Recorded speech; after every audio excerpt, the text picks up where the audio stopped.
Bonjour et bienvenue sur Terre d'Avalon dans cette nouvelle vidéo où je vais vous parler d'un arbrisseau que l'on croise au printemps en fleurs. Il s'agit de l'églantier, Rosa canina de son nom latin, de la famille des rosacées. L'églantier est ce rosier sauvage que l'on croise régulièrement au cours de nos balades et dont les fleurs de couleur rose à blanc exaltent un parfum délicat qui est utilisé comme flagrance dans la conception de parfums. C'est un arbrisseau que nous connaissons bien, qui peut mesurer de 1 à 5 mètres, que l'on rencontre en plaine, sous forme de haies épineuses et denses, comme en altitude jusqu'à 1500 mètres. Les buissons qu'ils forment sont piquants et ne sont pas sans rappeler les contes de notre enfance, à l'instar de la Belle au bois dormant et de son château, entouré de buissons épineux et impénétrables. En fait, ce sont là des églantiers. Ces feuilles sont dites composées car formées de plusieurs folioles dentées et elliptiques terminées en pointe, on les dit acuminées.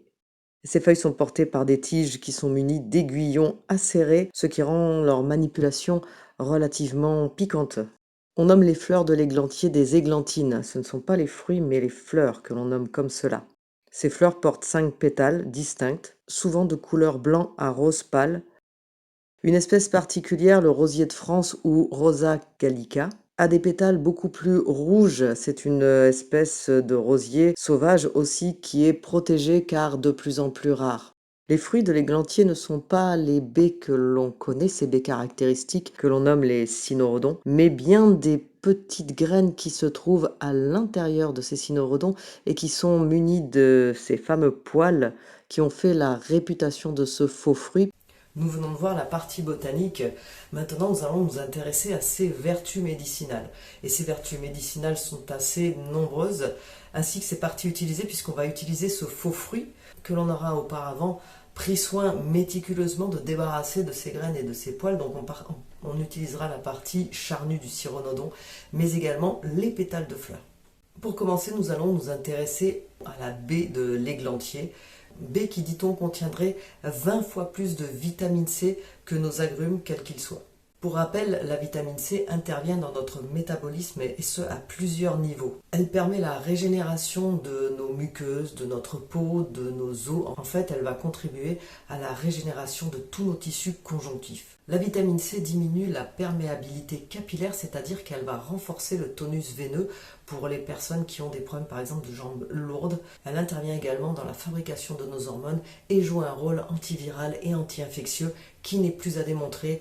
Je vous invite à consulter ma vidéo qui se trouve sur nos réseaux et sur notre chaîne YouTube Terre d'Avalon, vidéo consacrée exclusivement à cette vitamine. Les baies de cynorrhodon contiennent également des tanins, ce qui les rend astringentes et qui vont être utiles en cas de diarrhée légère, de dysenterie, mais également de leucorrhée. En fait, dans les cas où il y a inflammation avec quelque chose qui coule, on va dire ça comme ça, notamment là en cas de diarrhée, ce qu'on veut restreindre, c'est la perte de l'eau, ou en cas de leucorrhée, c'est réduire les pertes blanches. Elle contient également des molécules plus adoucissantes comme les pectines qui seront utiles en cas de brûlure d'estomac. Donc c'est une plante que l'on va utiliser dans le système digestif autant que dans le système ORL. Dans le cadre digestif, on préférera utiliser le sirop de cynorrhodon que l'on peut faire soi-même et que l'on prendra à raison de 2 cuillères à soupe par jour tant que l'on est gêné. Pour ce qui concerne ses vertus antivirales ou anti-infectieuses, on utilisera cette baie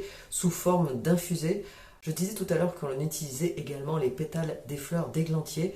En fait, elles sont prisées pour leur parfum, donc on les inclura dans des fragrances pour composer des parfums, mais également dans des crèmes cosmétiques car elles contiennent des molécules qui en synergie en font des antirides assez précieux. Vous pouvez également composer une huile, un macérat huileux de pétales d'églantier que vous pourrez utiliser dans vos préparations cosmétiques en association avec des huiles essentielles comme par exemple l'huile essentielle de carotte et cela vous donnera bonne mine, ce qui est important dans cette saison d'hiver que l'on traverse avec un teint plutôt terne en général. Voilà les amis pour l'églantier et la baie de cynorrhodon. Vous retrouverez une fiche plante prochainement sur notre site sur cet arbrisseau et je vous laisse à ces images printanières, des images de cet arbrisseau fleuri. Continuez de nous liker, continuez de nous partager et à très bientôt dans une prochaine vidéo. Bye bye.